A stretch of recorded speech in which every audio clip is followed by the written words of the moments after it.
अस्सलामुअलैकुम, मैं हूँ आपकी राइटर ऐमन रज़ा और आज हम लेके आए हैं लव पॉइज़न की एपिसोड 2 राइटर तानिया ताहिर। तो चलें अब शुरू करते हैं।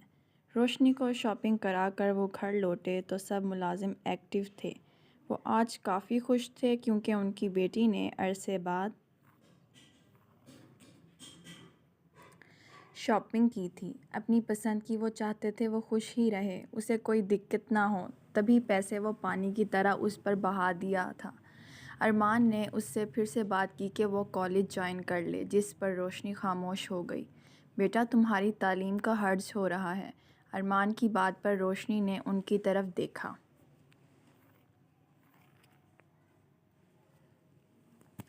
डैड, मुझे लोगों से डर लगता है। वो इस कदर मासूमियत से बोली कि वो ज़ब्त कर कर रह गए।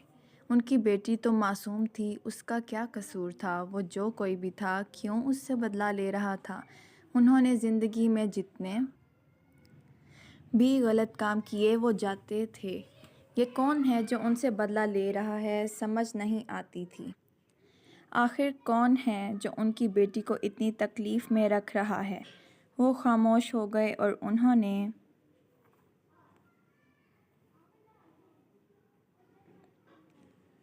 गाड़ी घर के सामने रोक कर रोशनी को तैयार होने का कहा। रोशनी का दिल बुझ सा गया। डैड, मैं नहीं जाना चाहती, उसने एकदम कहा तो अरमान ने उसकी तरफ देखा। अपनी बेटी से वो दुनिया में सबसे ज़्यादा प्यार करते थे और जब वो इस तरह इनसिक्योर महसूस करती थी, उनका बस नहीं चलता था कि वो सब तहस नहस कर दें। बेटा, आप चलोगी, इससे माइंड रिलैक्स हो जाएगा, उन्होंने कहा तो रोशनी ने आहिस्तगी से सर हिला दिया, जबकि इस वक्त उसका बिल्कुल दिल नहीं था कहीं जाने का। और वो क्यों जाती? कोई था उसके पीछे, वो कहीं नहीं जाने देता था उसको। और जब वो खुद से हिम्मत करके कोशिश करती तो उसको वो तकलीफ़ झेलनी पड़ती जो कोई सह नहीं सकता था।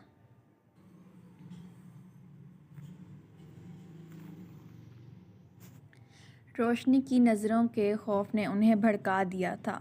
हाँ, वो उन गार्ड्स के हवाले करके उसे जाना नहीं चाहते थे। वो जानते थे जबकि ये सारे गार्ड्स न्यू हैं, मगर फिर भी उन्हें किसी पर यकीन नहीं था। तभी रोशनी को तैयार होने का कहा। रोशनी अपने रूम में आई तो प्यारी प्यारी नर्सिस को देखकर मुस्कुरा दी। उसकी मुस्कुराहट देखकर नर्सिस भी मुस्कुराईं। आप सब बहुत प्यारी हैं, उसने उनकी तारीफ़ की और अपने शॉपिंग बैग्स एक तरफ लाई थी जबकि रखे जो वो ज़बरदस्ती अपने हाथ में लाई थी। जबकि अरमान ने तो कहा था कि सर्वेंट्स ले जाएंगे, मगर उसने खुद लाने थे सो वो ले आई। आप भी बहुत प्यारी हैं, वो तीनों बोलीं तो रोशनी हंस दी। हम आपको तैयार करने के लिए खड़े हैं, आप शॉवर ले लें, वो बोलीं तो रोशनी ने सर हिलाया और उनका हुक्म मानती शावर लेने चली गई। 15 मिनट के शावर के बाद वो टॉवल में अच्छे से लिपटी थी। ये ड्रेस बहुत हैवी है और अब मैं किसी पार्टी में भी नहीं जाना चाहती, रोशनी ने मुंह बसूरा तो वो तीनों मुस्कुरा दी। मैडम, हम आपका यूं ही मेकअप कर देते हैं, तब तक आप बेहतर महसूस करेंगी, उनमें से एक बोली। प्लीज़ मुझे रोशनी कहें, वो ड्रेसर के सामने बैठती बोली तो उन तीनों ने अपनी कारकर्दगी के जौहर मुस्कुराकर मेकअप करना शुरू कर दिए। जल्द ही वो उसका मेकअप कर चुकी थीं और मेकअप में वो और भी हसीन लग रही थी। एक पल को तो रोशनी खुद को पहचान भी ना सकी। उसके बालों को दूसरी ड्रायर कर रही है, जबकि तीसरी उसका ड्रेस ले आई। ड्रायर करके उसके बाल कर्ली कर दिए जो उसके चेहरे पर खूब जच रहे थे। हेयर सीरम लगाकर उन बालों को शाइनिंग कर दिया। वो तीनों मुसलसल उसकी तारीफ़ें किए जा रही थीं, जबकि वो शर्मा रही थी। लग ही नहीं रहा था वो वही रोशनी है, खुशबाश, बिल्कुल एक आम इंसान जैसे लग रही थी कि रोशनी ने उन तीनों की मदद से ड्रेस पहना, सफ़ेद मोतियों से लबरेज ड्रेस। उसके हुस्न को चार चांद लगा गया कि वो मुंह पर हाथ रखे उसको देखने लगीं। डायमंड हाइट सा सेट पहनकर वो तैयार हो गई, जबकि दुपट्टा भी गले में डाल लिया। काश मैं आप में से किसी को साथ ले जाती, बल्कि मैं बाबा से पूछती हूँ। एक झुककर उसके पाँव में सैंडल्स पहना रही थी, तभी वो वहाँ से भागी। मैडम, आराम से, उनमें से एक ने कहा, और अरमान इन लफ्ज़ों पर रूम से बाहर निकले कि खुदा न खास्ता क्या हो गया है, मगर रोशनी को अपनी सिमत हंसते हुए भागते आते देख वो हैरान रह गए। वो किस कदर खूबसूरत लग रही थी। वो अपनी निगाहें झुका गए, उनकी नज़र ही ना लग जाए, और घबरा भी गए। क्या उसको ले जाना मुनासिब होगा उस पार्टी में? बाबा, मैं चाहती वो मेरी न्यू नर्सिस में से भी कोई मेरे साथ चले, वो फरमाइश करने लगी। ओके, अरमान भला कैसे इनकार कर सकता था। वो खुश होती दोबारा ऊपर भाग आई। बाबा ने इजाज़त दे दी। वो चहकती हुई बोली तो वो तीनों हंस दी, जबकि उनके साथ रोशनी भी। वाइट डिनर सूट में माहिर सबसे मिलता फिर रहा था। उसकी माँ, सौतेला बाप और सौतेला भाई तीनों भी इस पार्टी में मौजूद थे। चेहरे पर मगरूर मुस्कुराहट सजाए वो सबसे मिल रहा था। मीडिया भी था और माहौल पुरलुत्फ था। माहिर अब्बास बेहद हैंडसम लग रहा था, सबकी निगाहों का मरकज़ था, ख़ासकर ख़वातीन की। कई लड़कियां थीं इस पार्टी में और माहिर को सब में इंटरेस्ट था। वो रांझा था जो हर दिन हीर बदलता था। माहिर सब से मिलकर कुछ लोग के पास खड़ा होकर बातचीत करने लगा। उसने मीडिया को भी इंटरव्यू दिया था, जिसमें उसने इस अहदे के मिल जाने पर खुशी का इजहार किया और इस बात का वादा किया कि वो अपने फ़र्ज़ पूरी तरह सर अंजाम देगा। मीडिया खटाखट उसकी तस्वीरें बना रहा था और वो भी पूरे कॉन्फिडेंस से बनवा रहा था। कुछ लड़कियों के साथ भी बनवाई और अब वो तन्हा खड़ा था। ये भरपूर मंज़िर देख रहा था जिसका ख्वाब सजाया था। उसका सौतेला बाप तिल मिला रहा था, सौतेला भाई ठंडी आहें भर रहा था, जबकि न माँ को उसकी परवाह थी न उसको माँ की। अचानक उसका सेल फोन रिंग करने लगा। नंबर देखकर वो मुस्कुराया। आप नहीं आए? शिकायती अंदाज था। आज तुमसे कोई ख़ास मिलने वाला है, मुस्कुराकर बताया गया। मैं तो बहुत लोगों से मिला हूँ, मगर ऐसा महसूस तो नहीं हुआ। माहिर ने नाक से मक्खी उड़ाई। कर लोगे, तुम्हें पता चल जाएगा खुद, हुमायूनी खेजी से बोले। माहिर ने गहरा सांस भरा। और मुझे इस बात से क्या फ़ायदा है? उसने शाने उचकाए। कभी कभी फ़ायदे के अलावा भी सोचा जाता है, मुस्कुरा कर जताया गया, मगर मुझे हर चीज़ में नफ़ा पसंद है।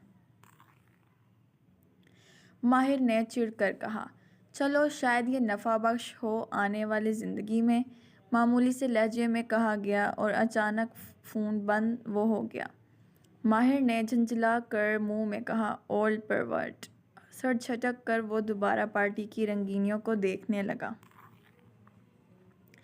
जब के अचानक मेन एंट्रेंस से सफ़ेद लिबास में आसमान से उतरी एक डरी सहमी सी परी पर निगाह गई। माहिर की नज़रें वहीं जम गईं। वो उसके छोटे छोटे कदमों को आगे बढ़ते हुए देख रहा था, जबकि उसके साथ मशहूर पॉलिटिशियन अरमान भी था। ब्यूटी उसके मुंह से निकला और अरमान को देखा। Not best but best type. वो अपनी सोच पर मुस्कुराया और वाइन पीता रहा। इस लड़की के पीछे भी एक लड़की थी जो शायद इतनी पुरकशिश नहीं थी। तभी माहिर की निगाह सफ़ेद लिबास में मौजूद अप्सरा पर उठी हुई थी। गोया उस वक्त से वो उसी को दिल लगा कर देख रहा था जो इर्द गिर्द नहीं देख रही थी। पीछे मौजूद लड़की का उसने सख्ती से हाथ पकड़ा हुआ था।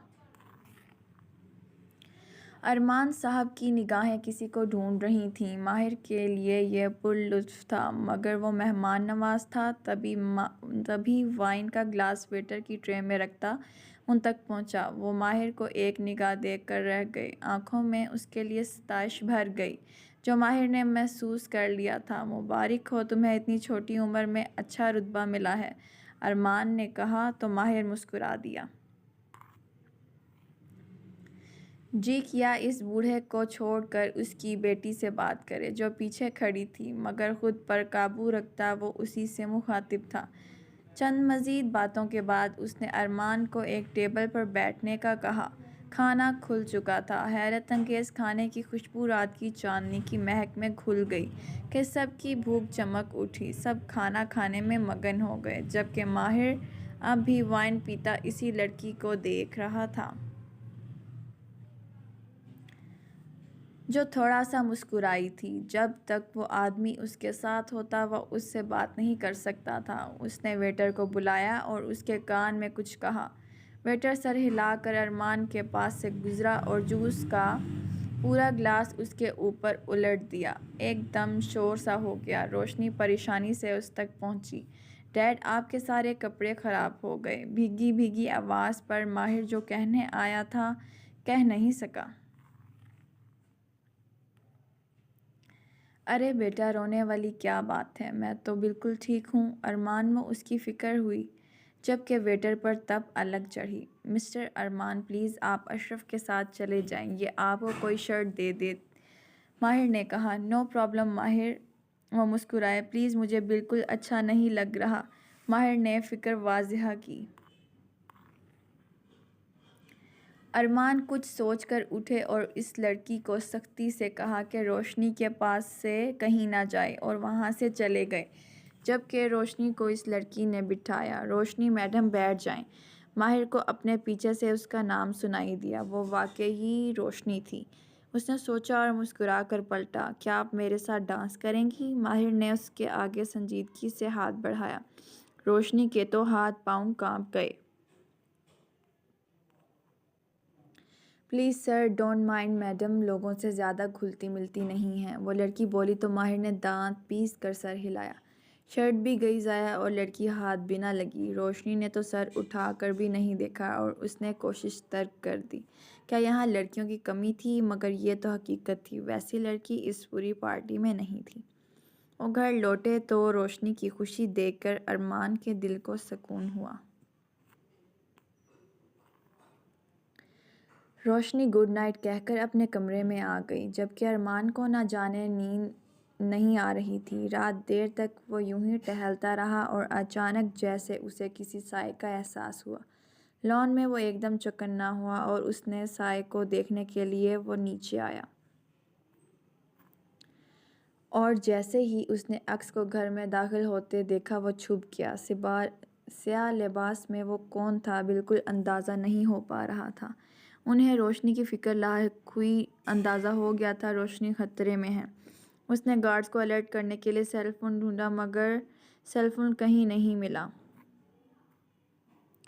वो हथेली पर मुक्का मार कर रह गए और जैसे ही वो साया सीढ़ियाँ चढ़ने लगा, अरमान एकदम बाहर निकले। कौन हो तुम?